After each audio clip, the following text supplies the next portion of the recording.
Hello and welcome in to another week of the Stadium Experience with your host Jake Elmsley, Jordan Moment here alongside me, and it's the first episode of the new year. So Jordan, how are you? How are you enjoying? We're 3 days in now. We record these on Tuesday nights. They go up on Wednesday morning. How are you? How are you feeling about 2023 so far, Jordan? It's been a really interesting year. I'd agree. A lot of big things happening so far. Very, very warm. Unusually It has. The weather's been great, at least for us in Rhode Island.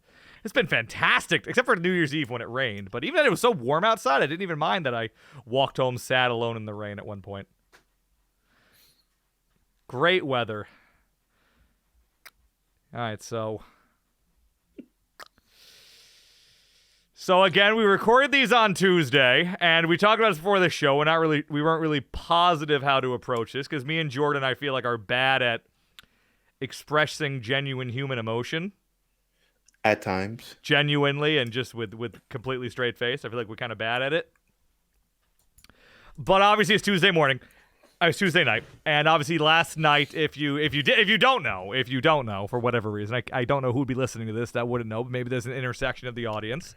Last night, Bills safety Damar Hamlin in the about 10 minutes into the Monday Night Football game between the Bills and the Bengals took what was seemingly kind of a regular hit, and he came up, he collapsed. They wound up having to do CPR on him for 9 minutes.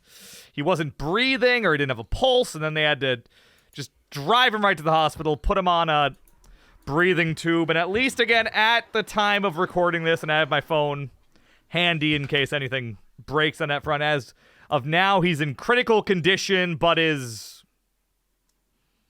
stable-ish, basically, and they're still kind of waiting on word for that, and obviously the game got suspended, and the game ended, well, not obviously, actually, because it's been questioned for quite a while, but the game wound up getting suspended, whether or not that was the league's first instinct or that was the pressuring of the Bills and Bengals players and coaching staff is something to talk about, but that happened. And I'll say that not to make myself the center of this conversation, but I guess my first thing is that I kind of had a interesting experience of finding this out because I basically fell asleep after the game started. Before the game started, so I woke up and Jordan had just texted me, like, I had another thing in a group chat, so I did not see this live. So I saw the play where it happened, basically knowing what was going to happen, which made it really strange looking at it, because again, I pulled it up and I looked at, I guess, like, my first thing I was assuming he just either got, like, slammed head to head, right, like it was some kind of, like, concussion thing. Or just, again, like, you just hear, like, a bad hit, somebody's down, like, really bad. At least for me, my first thought is, well, it must have been some kind of head thing, or, like, his neck must have snapped back. I looked at it, and and I don't want to sit here, Jordan, and, like, really spend, like, a bunch of time, like, speculating about what it is, because, you know, neither of us are doctors. You're slightly, I guess, more of a doctor than I am, technically speaking. Your degree is vaguely more related to the medical field. I mean, I guess not vaguely more. It is very related to the medical field, but it's not in, medicine. And I would argue that people who are unqualified, baselessly speculating about, medicine has put us in kind of a tough spot the last couple of years, Jordan. Not to go political. Yeah. Not to go political on you all. But yeah, I just saw it. I'm like, well, not that that makes a difference. It's just I saw it. At first I was like, well, what happened? Because then he gets right back up, and again, I'm sure you've all seen this. And then he goes right down. He just goes right back. He just collapses, and then that was it. It was a wrap. He was off, and yeah, I guess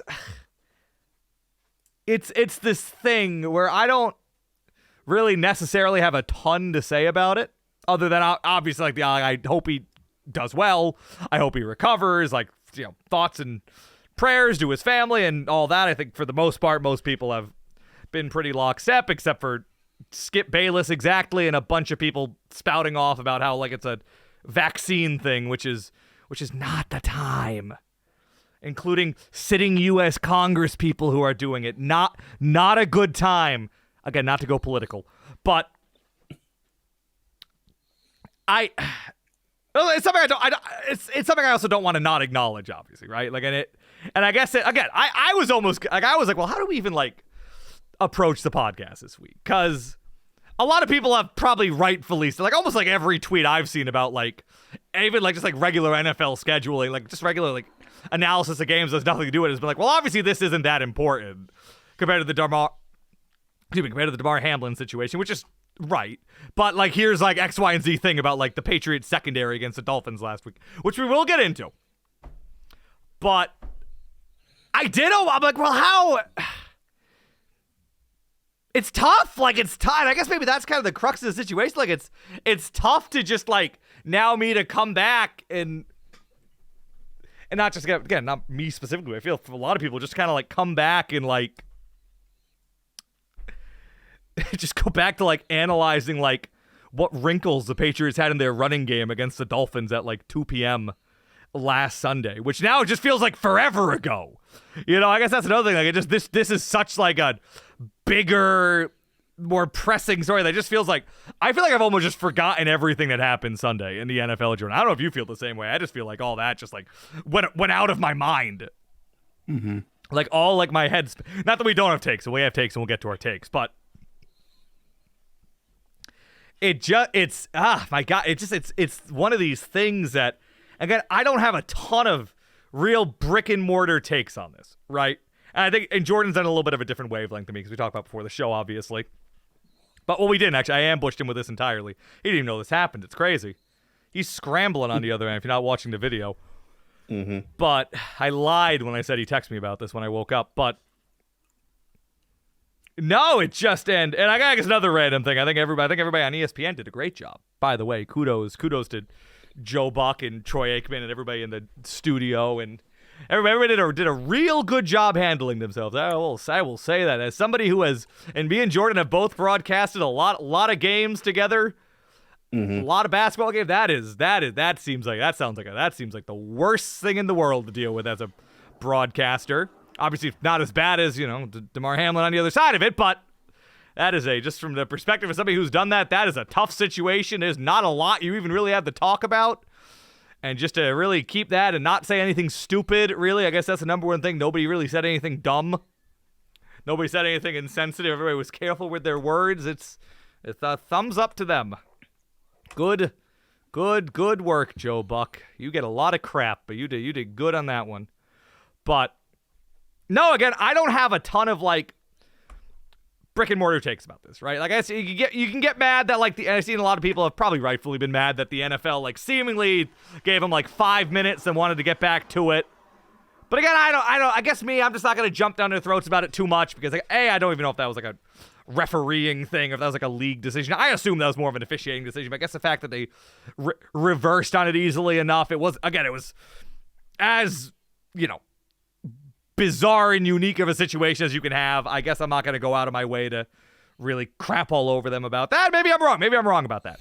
But I guess it's a hard one for me to talk about because this isn't like a situation that I really see as like a massive jumping off point for any other conversation.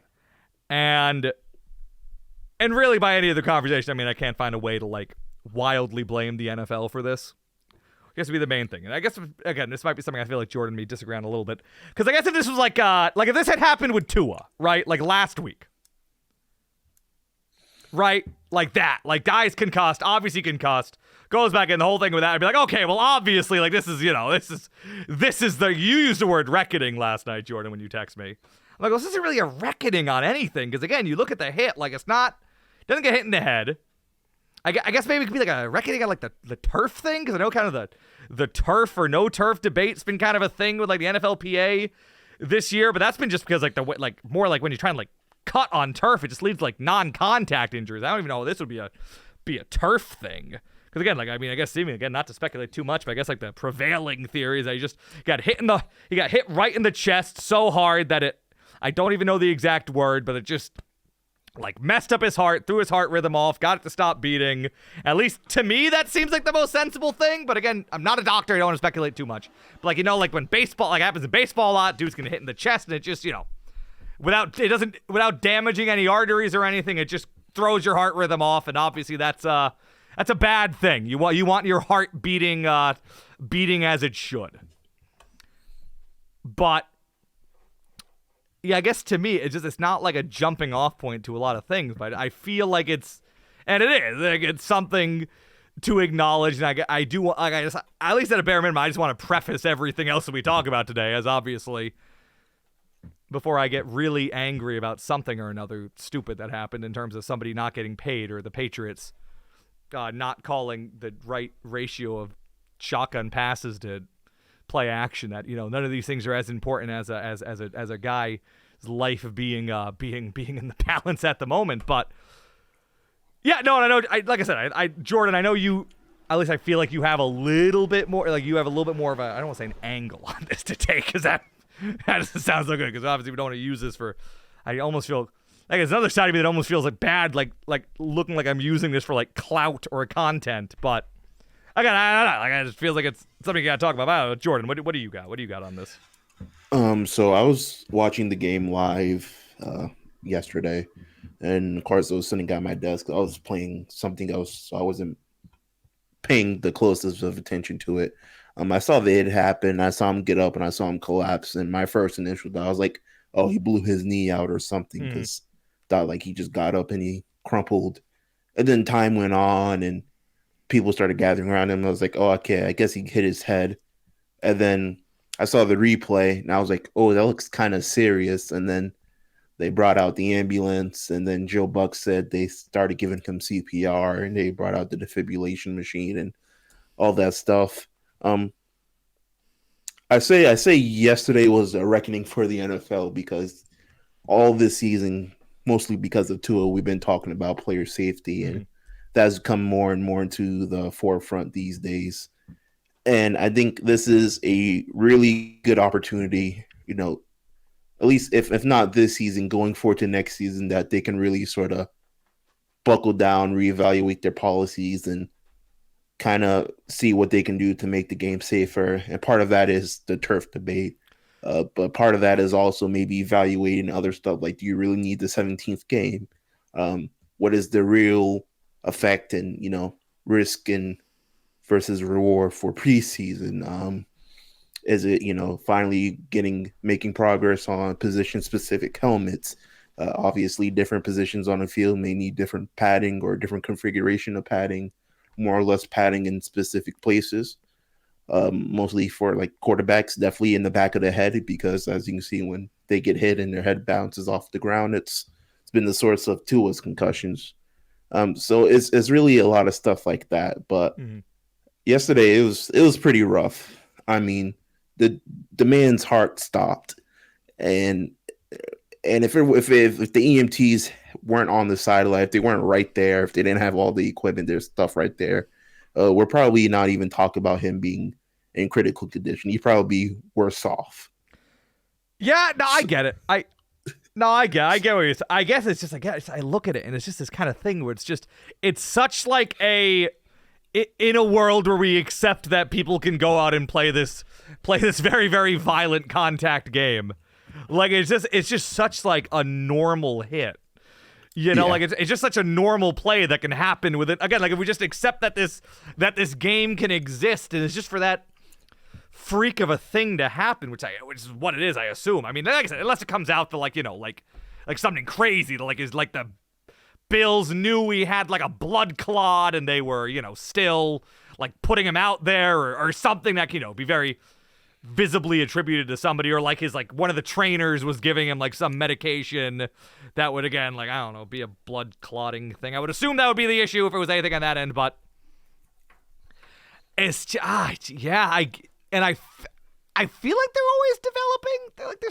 At least I feel like I'm always reading about how like all this like space age crap with the helmets and the pads or everything, but it's 17th game. That's a good one, Jordan.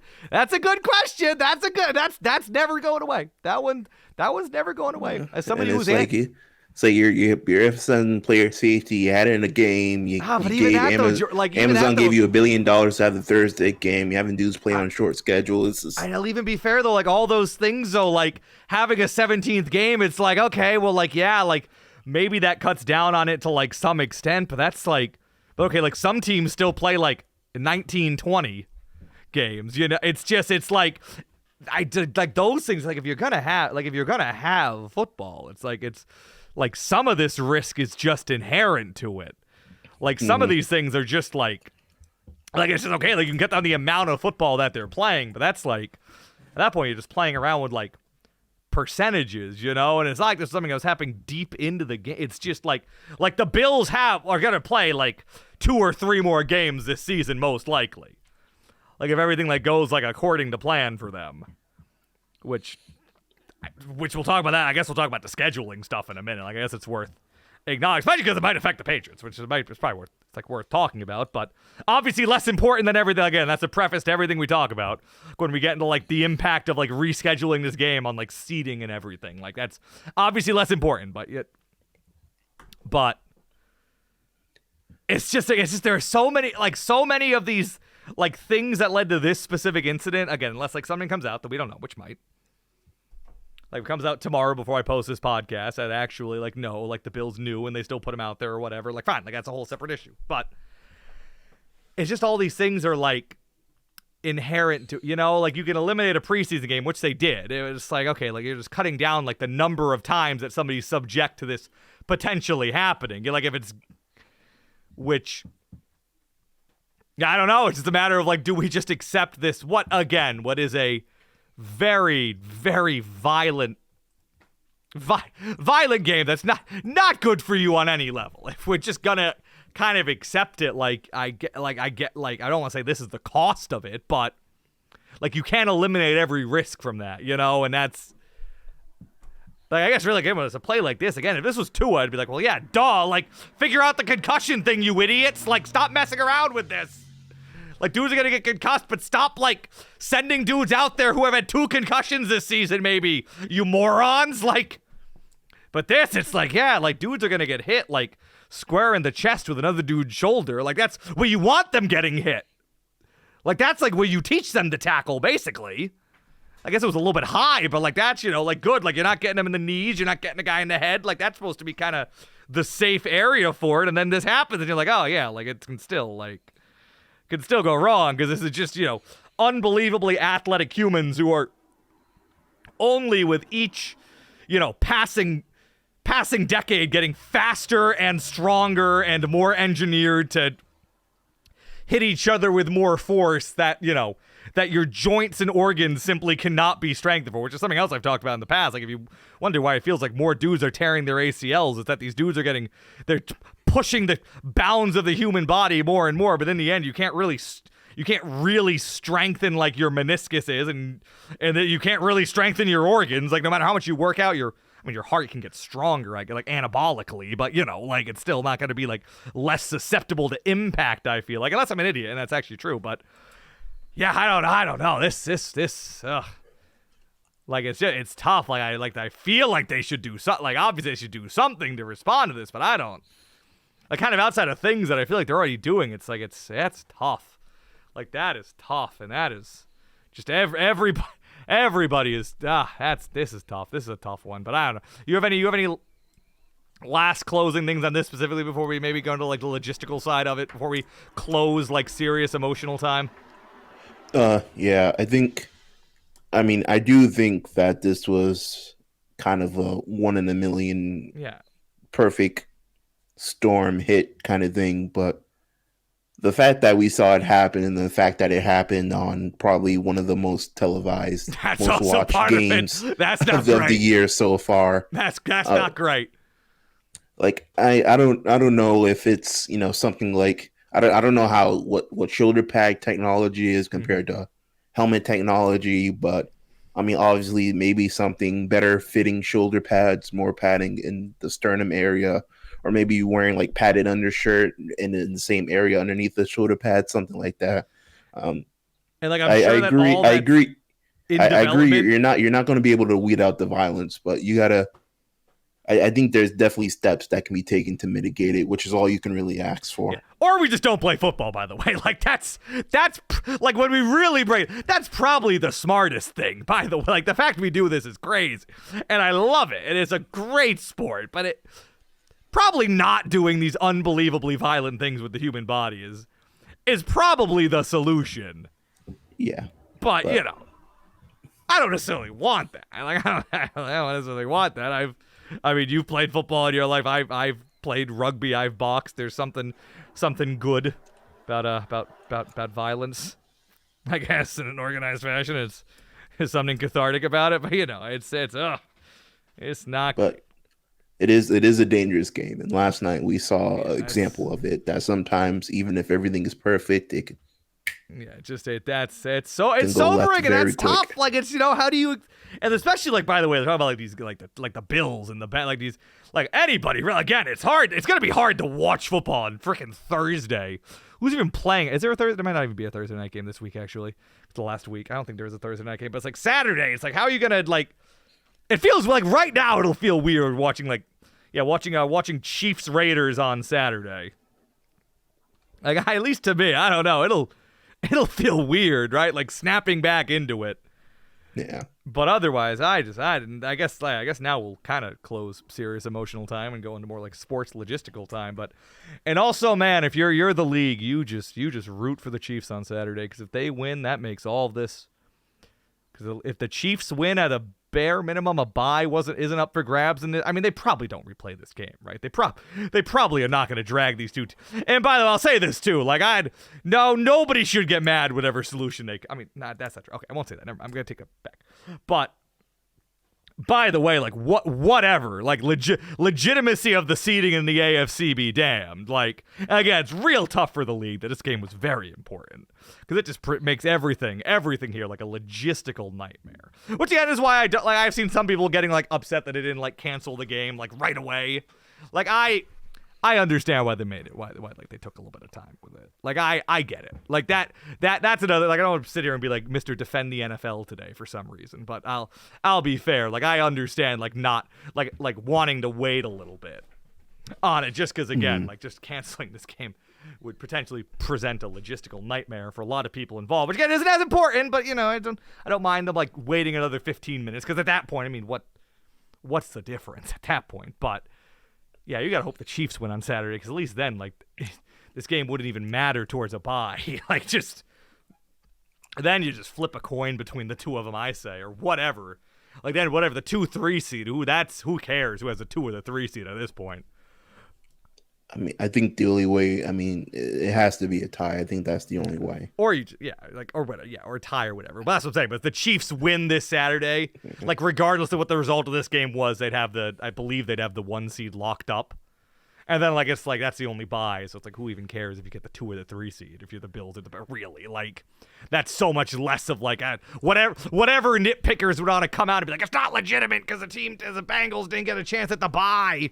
Whatever weirdo would want to come out with that, but yeah, no, it's tough. Or if neither of these teams want to play again the rest of the season, also, like, I get it.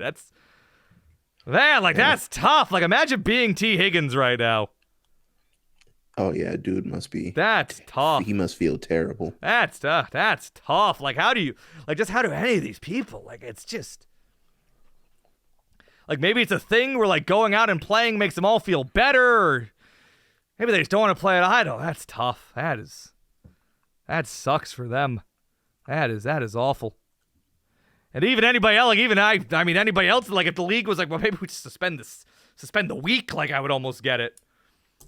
But I mean, hopefully there's good news, right? Like hopefully there's good news between now and then, and we can like and like it can kind of just start to be put behind everybody because obviously that like if the guy kind of comes out of it and he's okay, like it kind of it all kind of helps obviously, but yeah, I mean obviously like I care far less about I don't know the legitimacy of the top 3 seeds of the AFC than I care about them just kind of like letting everybody like get past this and I guess heal and feel good. So do whatever works best, NFL. I guess.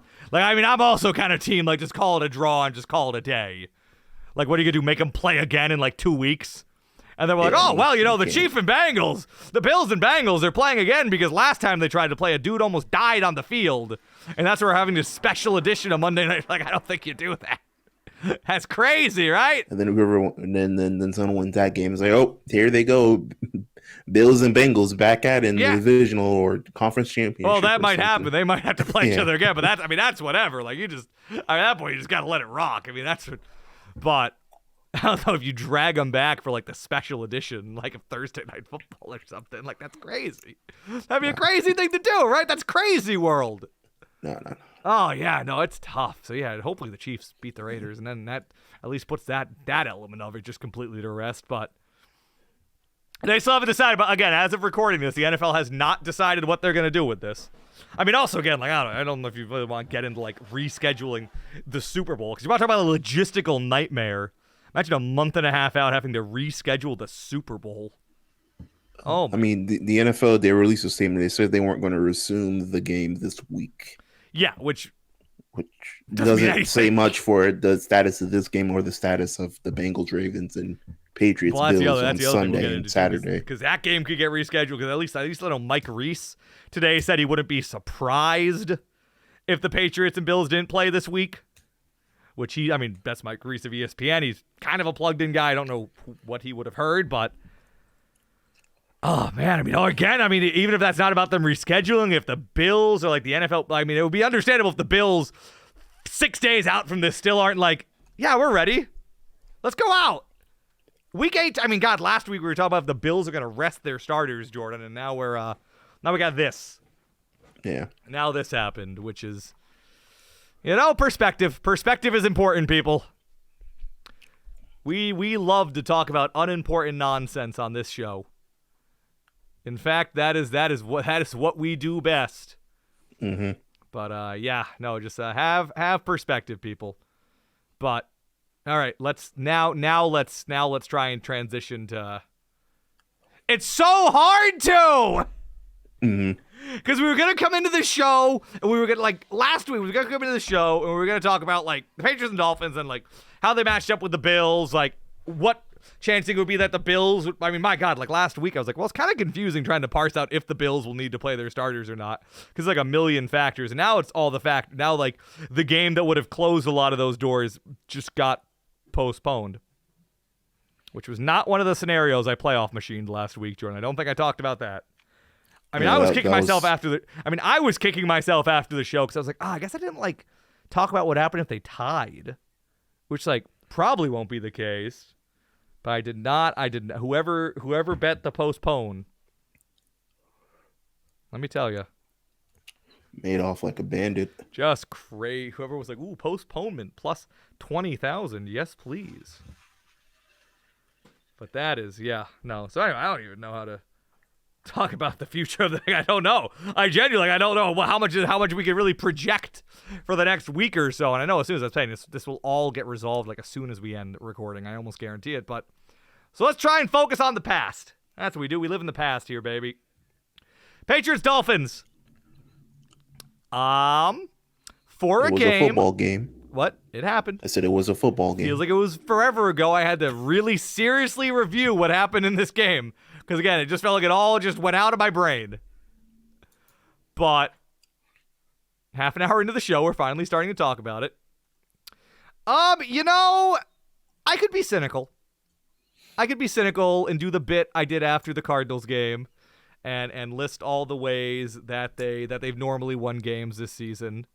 And how this game was kind of just another, the defense played good, the offense did some things, and they beat a team with a bad quarterback. Which, by the way, in a minute I'll give you guys the a random list of quarterbacks. But I'll say some positives. I will. Obviously, they were playing a Dolphins team without Patriots killer Tua Tagovailoa. They were playing a Dolphins team that for the entire second half was playing with Skylar Thompson. And they were playing a Dolphins team that has fallen off pretty dramatically. What was this, their fifth straight loss? A Dolphins team that kind of, like the Jets, kind of Excuse me. Like the Jets, kind of cooled off in December a little bit. But I won't be super cynical. I don't know why. I don't feel like it. But Obviously, the defense played good in this game. I mean, the Dolphins got like a late, like kind of garbage time, unless they get a onside kick touchdown. But otherwise, I mean, obviously the Patriots defense had their 7th touchdown of the season, which is still a nutty number. Kyle Duggar did it. What a player he was. I'll also give the Patriots credit, by the way, that they did this in this game with no corners.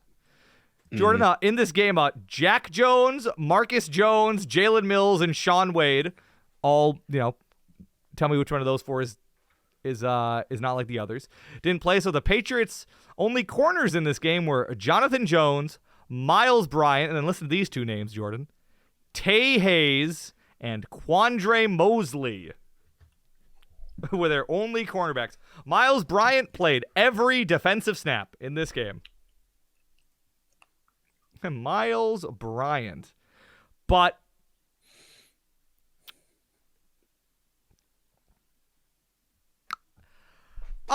yeah, I mean, again, I think the defense has been good. I think the defense has been very good this season. Christian Barmore was good in this game, which is honestly something I'd very much like to see, because he was very good last year and he's been very not so good this year.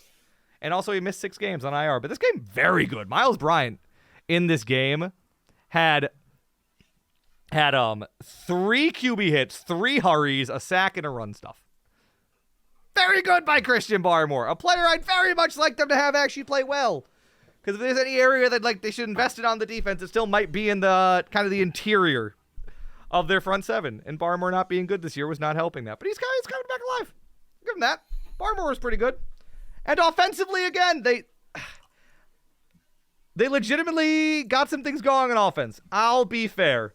The last game and a half this team has played, the offense has looked better. Like, it's looked at a bare minimum like they have gotten better in some areas. The play calling has seemingly gotten at least somewhat good in some areas. Again, this is the game where they only scored 17 points. So I'm not going to sit here and jerk them off, but there have been some neat little wrinkles in the run game. Again, Mac made some good throws in this game. Mac might have made his best throw of the year to Hunter Henry in the first quarter. I don't know if you remember that one, Jordan. I do. Yeah, just a dime to him. He's had a couple good ones to Hunter Henry the last couple weeks, I will say. Dime to him. I really liked his first throw to Tyquan Thornton, not the one that got them in the red zone, but the other one where just went right up and Thornton grabbed it right with his hands. Well, we're talking about Tyquan Thornton. Tyquan Thornton, very good in this game, which I was very happy to see, because I've talked about him a lot this season. Not that I even necessarily, coming into the season, had any gigantic love of Tyquan Thornton, but just I liked the idea that he's, the closest thing to, an investment they made at receiver this offseason. Just drafting a guy in the second round, which is a legitimate place to get a receiver. That's a legitimate place to try and find a receiver. A lot of good guys come out of the second round the last couple of years. A lot that they passed on for N'Keal Harry, as an example. But a lot of good guys, that's a legitimate place to get a receiver. Legit spot to get a receiver that second round. But him getting hurt, I think, has made a gigantic difference. Him missing a lot of training camp, missing the start of the season, I think made a massive difference for him, just as a rookie, obviously. Also as a rookie coming into what has been a very dysfunctional offensive situation for much of the year, to not only be existing in that dysfunctional situation, but be existing in that dysfunctional situation behind the 8 ball of everybody else. Last week, obviously, he had a very, very bad drop that maybe could have set the Patriots up to go ahead at some point. So I was glad not to see him completely buried this week. I'm glad to see it didn't seem to hurt him mentally, because he seemed pretty upset about it last week. So I do value seeing a guy coming back after a big mistake in a game and playing good the next day. That's an intangible thing that I value. I value that level. I value that sort of mental resiliency. Again, I'm glad that they incorporated him, because he's, if anything, dude is so fast. Dude's speed translates. I don't even know what his 40 time was, but dude's speed translates. Have we not talked a decent amount this year, Jordan, about how many plays I watch where I'm ooh, Tyquan Thornton, the ball wasn't anywhere near him on this play, but oh man, he ran real fast. He got real open. So after him, he kind of seemed like he got kind of buried for a little bit. I don't know. Happy to see it. Again, it's seeing Christian Barmore. I'm ooh, a player who could maybe be part of their future playing good. Well, that's good. That's what you want. I guess I'd rather see him go off than see like Nelson Aguilar go off, who hopefully will be good and gone by next offseason. But yeah, Tyquan Thornton looked good. That made me happy. I like seeing Tyquan Thornton play good. He had some good catches in this game, and he also drew a PI, Jordan, which counts. He drew like a deep PI, so that's something. Yeah, again, I think Mac was good in this game. I think Mac was pretty sharp in this game. Mac Jones in the last 8 games. Again, I'll point this out because we gave him a lot of crap for it early in the season, rightfully so. But Mac Jones, only one interception in his last 8 games, Jordan, which is something. He also loves trying to throw the ball away while he's getting dragged down. Don't know where that came from. Infuriating. Do not know where that's come from, but that's been a thing the last couple games, hasn't it? I don't know what's up with that, Jordan. He loves doing that now, doesn't he? You did not like that. I don't like it either. I don't know if that's just like he's just been so frustrated with the offense, and now he's like, we can't waste plays. Like that would be my guess, I guess. It's like mentally you're just so mad about how the offense has been not working. You're like, well, I just feel like you have to do too much on every play, which that sometimes happens to players and when they feel like they're in a bad situation or they're in a bad situation. But they did score a touchdown on their opening drive, Jordan. They've only done that twice all season. So again, I don't know. Again, does this game make me feel wildly better about them? No, it doesn't. Like, it doesn't move the needle on, like, this team at all. I mean, I guess, except for the fact that, like, I guess I'm still giving them some level of credit that they haven't completely imploded in on themselves. When, like, the playoffs kind of were out of reach, which I thought I thought there might have been, like, a legitimate mutiny, like, after that Raiders game. And then they lost that Bengals game. But nope, no mutiny yet, Jordan. No mutiny yet. So, that says a lot about how I feel about a team that I'm looking at not mutinying as a positive. But it is. And it is. Sure is a positive. But they still sure can beat teams with X quarterbacks. Anyway, Jordan, randomly, do you want a list of quarterbacks? Oh, yeah, sure. No particular order, no particular reason. Here's a list of quarterbacks. Mitch Trubisky, Jared Goff, Jacoby Brissett, Zach Wilson, Sam Ehlinger, Zach Wilson, Colt McCoy, and Teddy Bridgewater. Jordan, would you like to know what all those quarterbacks have in common? I believe their commonality is that they lost to the Patriots. Oh, Jordan, that was the wrong answer. That was actually my power rankings of quarterbacks in the NFL, 1 through however many dudes I just listed. Okay. With Zach Wilson being included twice.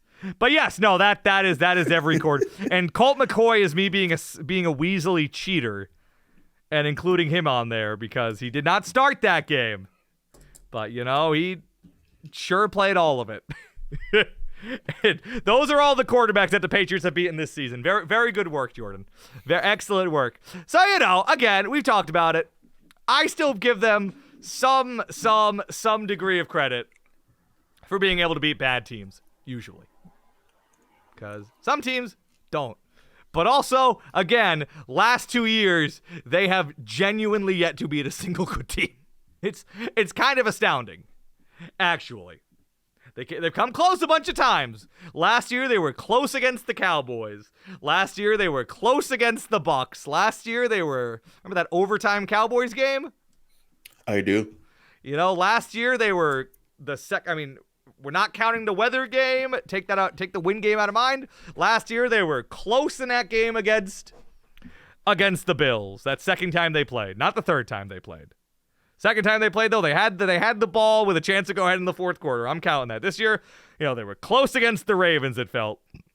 They went to overtime against the Packers. They only lost by 19 to the Justin Fields. They had a chance against the Vikings. They had it on the 5-yard line against the Bengals last week. Like, again, it's the same thing we've talked about. They've been close against a lot of these bad teams. Been a couple of hiccups, but generally speaking, they've been close. Close against these good teams. But nope, can't do it. I'd love to see them do it, I don't know what will even. I don't know if this Bills game is happening this week. Who knows? Honestly, if the Patriots beat them, I'm sure it'll be more that the Bills are in a terrible headspace than anything the Patriots do. And I'll feel bad talking about it next week, I'm sure. I'm sure we won't know how to approach it at all. But yeah, again, positive things to take away. But again, this game is, I don't want to do the cynical thing I've done because I'm not feeling it today, I guess. But it is just, it's nice to see them beat the Dolphins, Jordan. Good to see them beat the Dolphins. The Dolphins have kind of, like I said, the Dolphins have kind of dropped off a little bit. The Mike McDaniels thing has kind of fallen off. They're last in the league in rushing attempts, which we found out before the show, which feels crazy. So Jake, I have a surprise for you since I know you're going to come out and be huffing the copium. Oh, sure. I thought I would I institute a little game. Oh, sure. That we can play to really frame this game a little bit better for you. Lay it on me. Okay, so this is So this is going to do about this. I'm going to read off a comparison of two stats, and you're going to tell me which team you think has the higher. Okay. So total yards, 249 or 333. Who had probably the the higher? Dolphins. Are we playing the total yards game? It was the Dolphins. Oh, sure. Passing yards, 247 or 172. Who had the higher passing yards? Mac had 200 something, did he? Nope, the Dolphins. Well, they had two rushing quarterbacks yards, play, so that's unfair. Rushing yards, 86 or 77. No, Mac passed for 203 yards. Not from what I'm seeing. Oh, what are you looking at? No, he had like 200 something passing yards. Oh. Yeah. Which is fine. Like, I don't care. Like, raw Jordan, I am like the king of like, I don't care about raw yardage numbers, by the way. I'm like the point is that the Patriots suck. let's cut a long well, they suck short. less. I mean, it's like I said, they suck a little bit less than teams that really suck.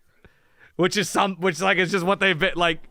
And then, again, I don't know about the Bills now. They'll probably lose this Bills game if the Bills were in a normal headspace and were playing all their players. And they'll probably lose whatever playoff game they play. Might be close. Would love to see it be close. But it's just, at this point, like, I'm in like evaluation mode. And evaluation is, Tyquan Thornton looked pretty good. There's nothing good about this team. Christian Barmore looks pretty good. Max looked better the last 2 weeks. I'm inching. He needs to be cut. I'm inching towards he needs to be cut. He should not be a starter in the NFL anymore. I'm inching closer to Mac Jones maybe next year territory with like a revised coaching staff. I'm firm. He's not the guy. We'll lay out the. I'm not saying he is, but I'm saying we'll lay out the options in like a week. He's not. I don't know if I would want to pay like Garoppolo or Derek Carr 5 times as much as Mac Jones is making right now. You'll get 5 times better results. I don't think you would. That's that. Yeah, I think you will. I disagree. I do not. But I'll say this. I was thinking about this before the show. I'm like, well, if you put like Mac Jones in Brock Purdy's situation right now, I think you'd probably be doing fine. Which is a part as to why I guess like if they're gonna bring in like a real coaching staff, I guess it's more I don't want to pass on having a quarterback on a rookie contract at this point, or Zappy, or start Zappy. I don't know. Do whatever. Yeah, I mean, I'm leaning towards start Zappy. I'm getting closer to like I guess we talked about last week. I'm inching closer to like I don't want to do too much offseason stuff, but I'm inching closer to like if the plan if after the offseason it's like Mac and Zappy competing and like they drafted somebody else to keep developing like you should do every year, I won't be like kicking and screaming about it. I will be. That's where I'm getting. That's where I'm getting. Like I'm getting assuming that they have like a new offensive coaching staff. Like if Matt Patricia's still the play call, I'm like, well, then what variable are you changing, fellas? Like you got to change one of these variables because it was a mess. But like if they change like that variable, I'm like, all right, well, fine. At least we'll know definitively if it's Mac. My hatred of Mac Jones is more than doubled. Go crazy. I'm like, if you bring in Bill O'Brien and you want to roll with Mac one more time, fine. Whatever. Fine, whatever. Dude. Like, get some weapons because you have the flexibility because you have the rookie quarterback. Then fine. Like, if you put like weapons and like, dude's kind of a bum. I can't even he might be. But again, he's had a good game and a half. Last game and a half have been. He's like Zach Wilson without the Mills. He's much better than Zach Wilson. I still attest firmly to that. And they'll both probably be out the league soon. Probably. Most likely. But it'll be Mac Jones, Zach Wilson, and Carson Wentz in the soup kitchen. Along with John Henry and the Boston Red Sox. But yeah, I don't. Oh God, where's my change sound effect? Oh, it's not here anymore. It went away. Why did it go away? Oh well. I was gonna play that again. Damn. Oh well. You remember it from last week. I do. Okay, but I don't know. Whatever. It's like, yeah, like all the things that I could complain about from this game, I complained about a million times. You've all heard them. You've all heard them 15 other times. 15 other times. So I don't know. Barmore was good. Taquan Thornton was good. Those guys could be guys. Good for them. Good. Mac made some good throws. I don't know. What do you want me to say? Like they've broke you. I don't know. Like I haven't broken. Like it is what it is.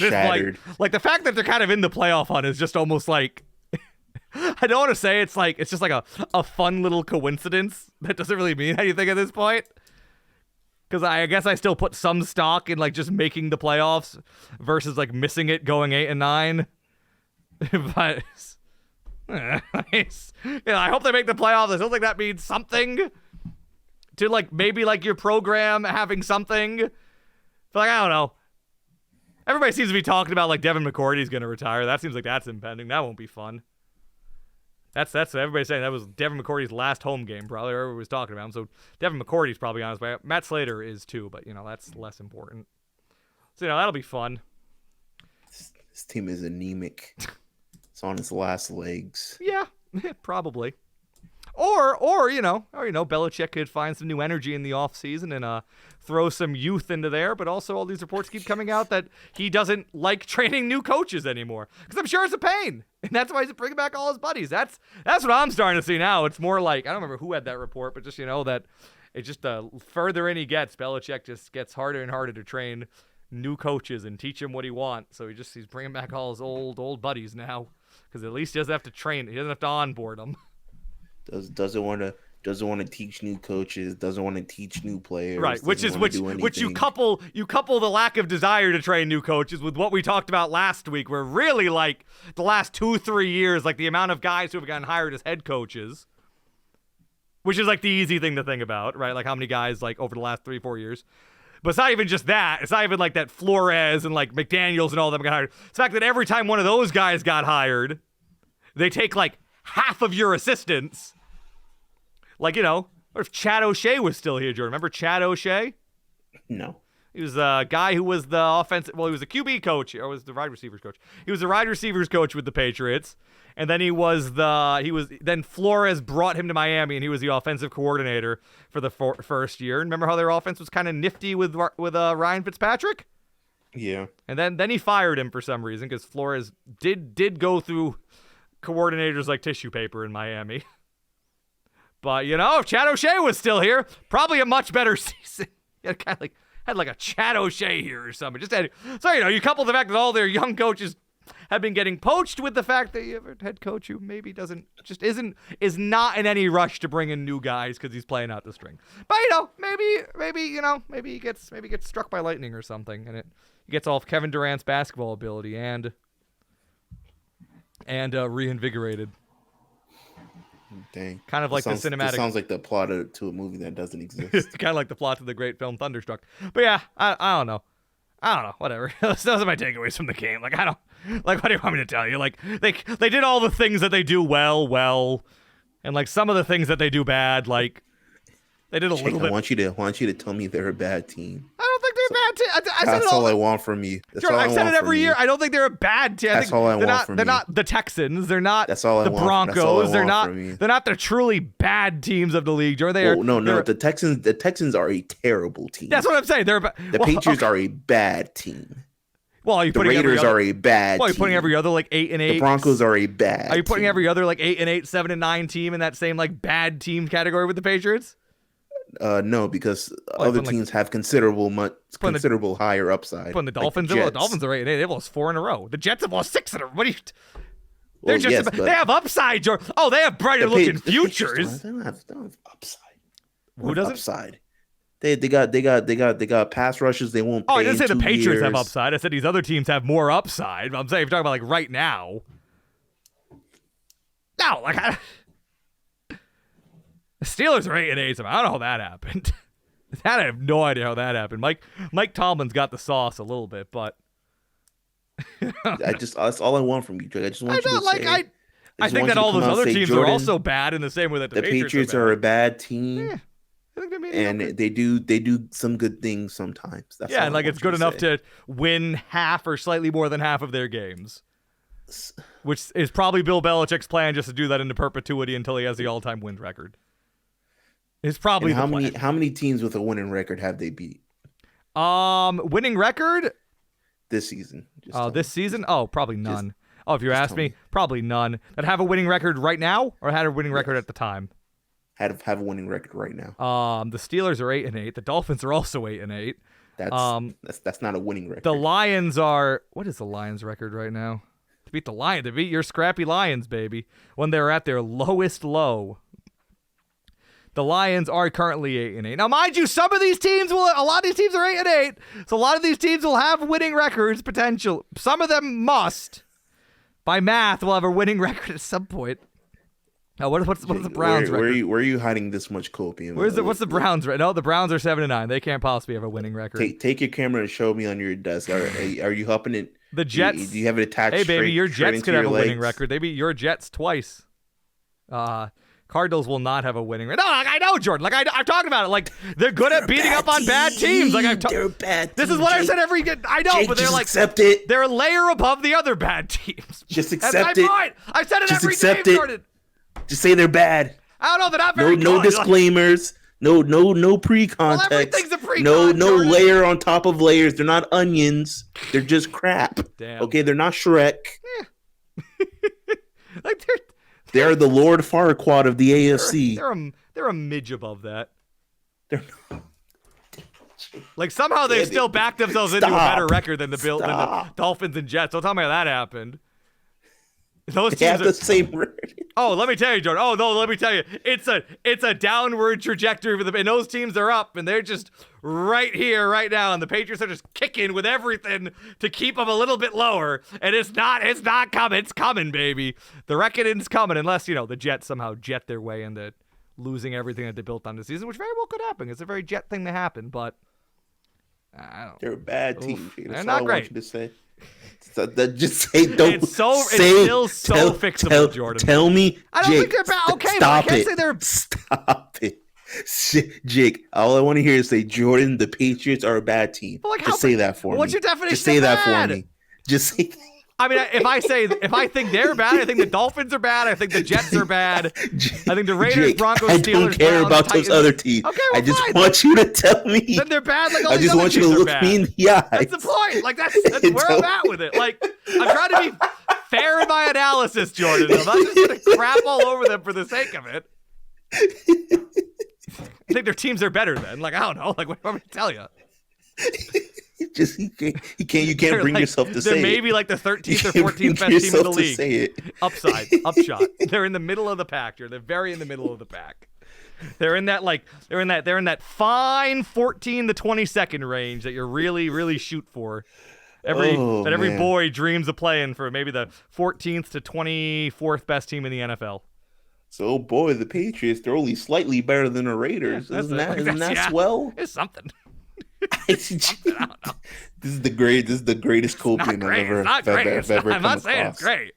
It's It's very fixable. Will they do it? I don't know. Probably not. Jake, just say they're a bad team. You'll be liberated. The Dolphins and Jets probably be like 12-win teams next year? Yeah, probably.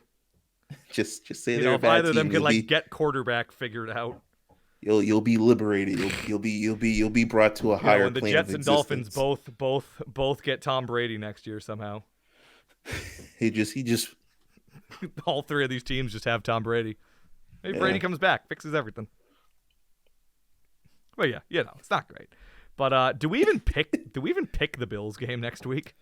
No. Is that wrong? There's no confirmation that they'll actually play this game next week. I don't really want to do a prediction, do you? No. What were our predictions for this last game? I didn't even look at them. Hang on, let me pull them up. I forgot to even look at them. I said like what, like 24, Yeah, we 21 probably both said something Patriots, like that. something like that. We're not very creative with these. Yeah, you said 2014. I said 17-7.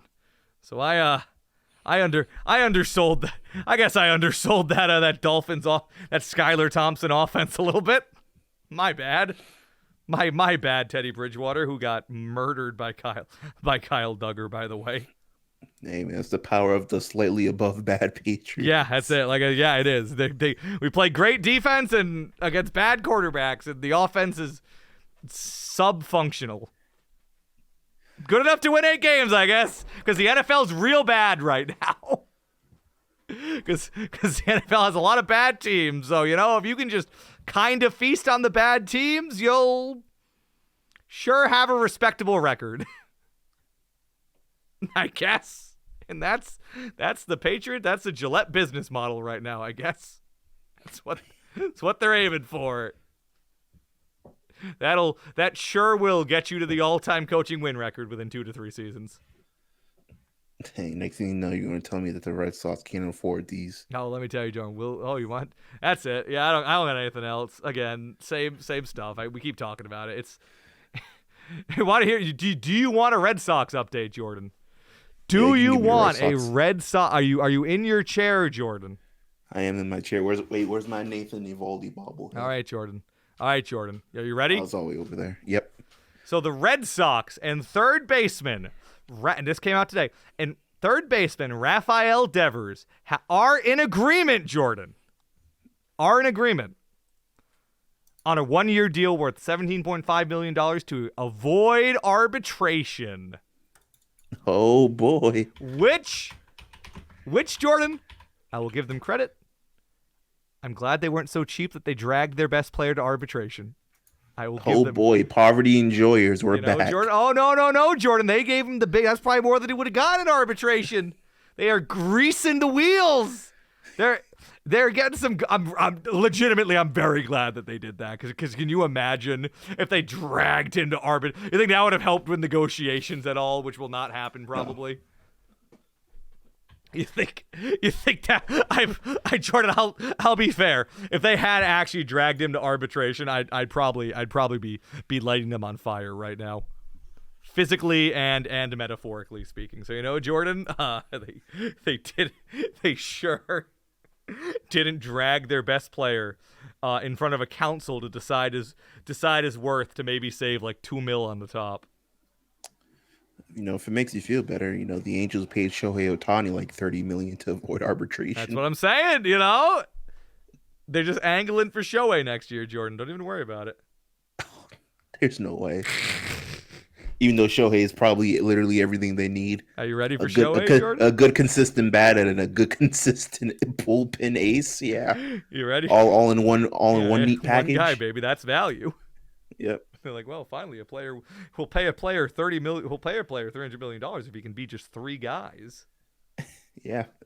But yeah, that happened. If he could be one of the most transcendent baseball players ever. So yeah, that happened. History of the sport. The Winter Classic was yesterday. Did you see that all the Bruins players were all dressed up in Red Sox uniforms going to Fenway? So I made a tidy bundle on that. The Red Sox. John Henry was there. I didn't get the audio, but a bunch of people were booing him. He had to leave, I think. They were giving him they were giving him the business. Dang, maybe I should have went. You probably should have went. I'm kind of surprised you didn't. I think the tickets were really expensive. Probably, and also I don't understand anything about hockey. It's true. It is a hole of yours. Yeah, no, I'm still trying to figure out why they do the empty net thing. It doesn't make sense to me. You really can't grasp it. But yeah, no, they that happened. So that was fun. They looked good. They all Pasta looked good in a nice little Red Sox uniform. I thought that was cute. And then they probably won't pay Rafael Devers, but at least I got to read the Red Sox agreed to a deal with Rafael Devers once. That's fun. Won't see that Jeff Passan tweet again. Enjoy it. Enjoy it while it lasts.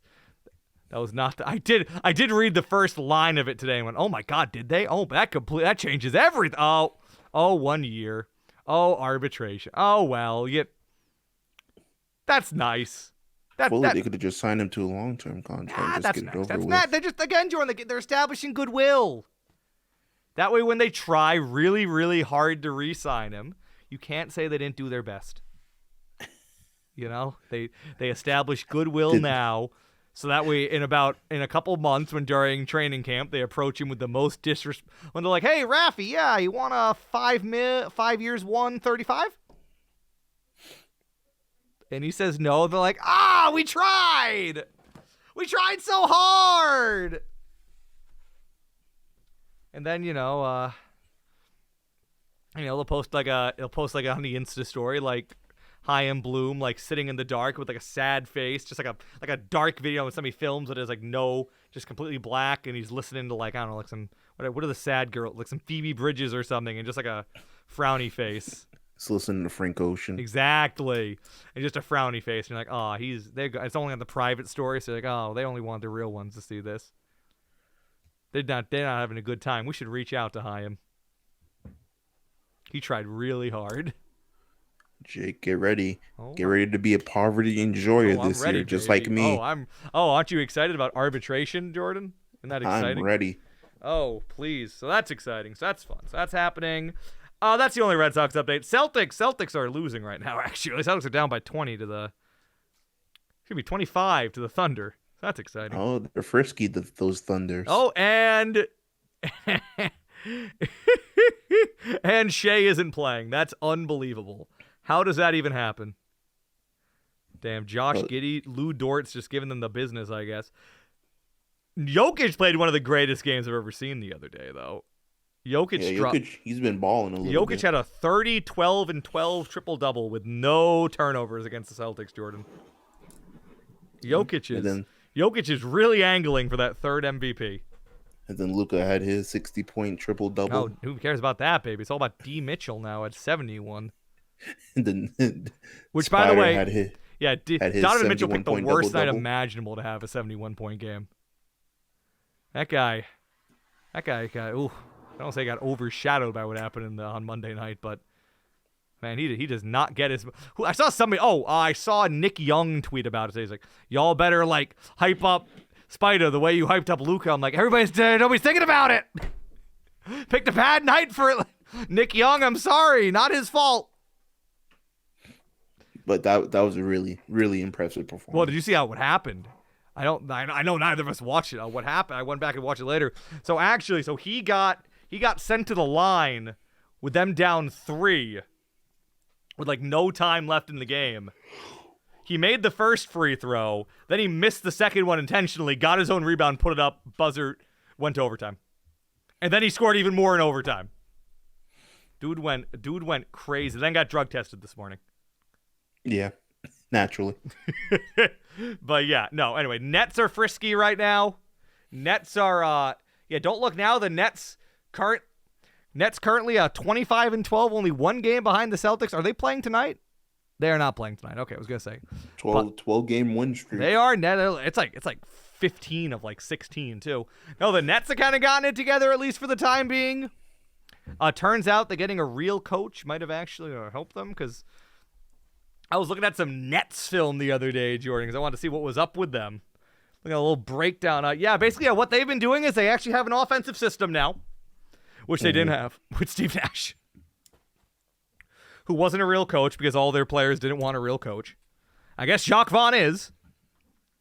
But, they've actually been doing something on offense. And defensively has actually been the actual thing. If you remember, the first, month of the season, they weren't playing a lick of defense. They're actually utilizing Ben Simmons properly, which, again, Jordan, me and you argued about it. Ben Simmons can still do good things in the game of basketball when he chooses to, when he's mentally well. And him and Nick Claxton are just, even though neither of them can shoot, they have been just, having those two guys they've been switching around. They've actually been playing defense. And then, again, that Nets roster is very good. I've said it a million times. And obviously Durant is also third in MVP voting right now. Durant's also playing absolutely out of his mind. And Kyrie Irving, and Kyrie is kind of just shut up. Kyrie Irving hasn't been actively targeting other minority groups. So, I don't know. I'll take the Nets seriously. I'll choose to. I'll choose to for the time being. At a bare minimum, I take Kevin Durant seriously. Is that fair? Yeah. Like they have like the caliber of guy to get. Now, could that whole thing also go south immediately literally any day? Literally they probably will again. Any singular day. Yeah, but it won't be a basketball thing. You know, basketball-wise, they've gotten their act together. Like, legitimately, they're apparently all taking the coaching. I don't know, maybe at a bare minimum, Kyrie kind of realized, like, ooh, I'm in a contract year. Ooh, I probably need to put it together for, like, 2 months. And, you know, can a guy like that, even if he says he's going to get his act together for 2 months, fall apart at the drop of a hat? Yes. But maybe not. Again, their roster's great. Like, they really do have a roster that's, like, if Ben Simmons is playing well, which he is right now, he's playing unbelievable defense because he's an unbelievably good defender when he's locked in and is, like, utilized properly. He's playing good defense. Nick Claxton is just like Jared Allen again, which I was going to say before. Like, oh, imagine if the team, like, just didn't trade Jared Allen for no reason, but Nick Claxton's just also playing really, really good. And then they got nothing but then they got shooters all over the place. It is also crazy how much shooting this team has for a team that's starting 2 guys who absolutely cannot shoot at all. I will say I was one who did not think that the Nick Claxton, Ben Simmons starting lineup would work on any level, but nope, it does. And then just like Royce O'Neal's a really good defender and a really good shooter. Seth Curry and Joe Harris are both like 2 of the best like not like role player shooters in the league. Because again, role player shooting and, you know, star shooting, completely different things. But that's another conversation for another day. But 2 of the best role player shooters in the league, you know, they're both having kind of down years for them as they're both shooting around 40% from 3. But yeah, that might be real. I don't know. I'll take him seriously. I'll choose also, to. Kevin Durant may just be having the best year of his career. Yes, also, and then it's all held in the bow of like they actually have like an elite MVP caliber player who's playing at an extremely high level right now, probably trying to get traded. But again, you know, I saw him playing defense. I was like, what the hell is this? That's what I'm saying, Jordan. They're playing defense. They're switching around. Like they have they have like cohesion. They have like some type of system now, which they did not with with Steve Nash. Now they're actually playing like a basketball. I'm like this 7-foot guy's playing perimeter defense. What the hell? They're all playing defense. Again, Jordan, it's the value of your team actually having a system and any kind of structure to the way you play basketball. Which, you know, just putting dudes out there and saying play hoop please is not usually a good thing. So they've been playing, so I'll take them seriously. Why not? They beat the Bucks the other night. I mean, the Bucks still don't have Chris Middleton half the time, but 76ers are also frisky. Yeah. I believe in them less. Fantastic games. Yeah, he does always, doesn't he? And then Harden's been squandering it.